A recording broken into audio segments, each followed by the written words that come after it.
दिखा नहीं सकते, किसी को बता भी नहीं सकते, दिखा नहीं सकते, किसी को बता भी नहीं सकते।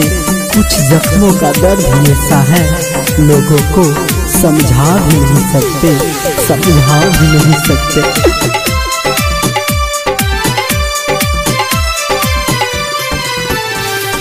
माई खिला दे मौत के हमारा दवाई गे, माई खिला दे मौत के हमारा दवाई गे।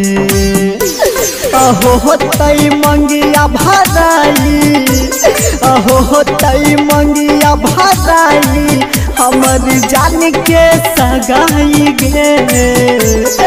माई खिला दे मौत के हमारा दवाई गे, माई खिला दे मौत के हमारा दवाई गे। बेबसी मेरी कभी समझो जरा, बेबसी मेरी कभी समझो जरा, दिल मेरा आकर कभी पढ़ लो जरा। जख्म तूने जो दिया है, जख्म तूने जो दिया है, कैसे कहें प्यार तुम्हें भी है, कभी कह दो जरा, कह दो जरा।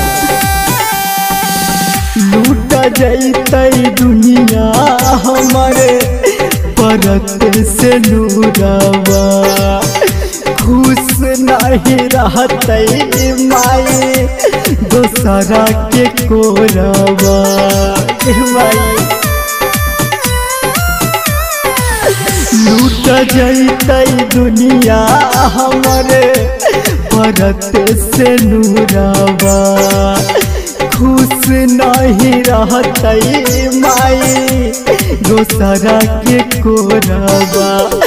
जानू से दूर होके, जानू से दूर होके नहीं जिया ले जियाई गे। माई खिला दे मौत के हमारा दवाई गे, माई खिला दे मौत के हमारा दवाई गे। पास आकर सभी दूर चले जाते हैं, पास आकर सभी दूर चले जाते हैं, अकेले थे अकेले रह जाते हैं। इस दिल का दर्द दिखाए किसे, मरहम लगाने वाला ही जख्म दे जाते हैं, दे जाते हैं। हाँ हाँ राइटर राजेश के चली जैतई घरवा, रमल बिनाई घर के पीले तो जारवा। माई हाँ हाँ राइटर राजेश के चली जैतई घरवा, रमल बिनाई घर के पीले तो जारवा।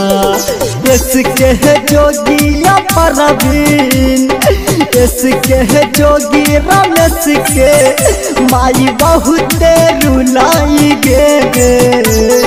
माई खिला दे मौत के हमारा दवाई गे, माई खिला दे मौत के हमारा दवाई गे।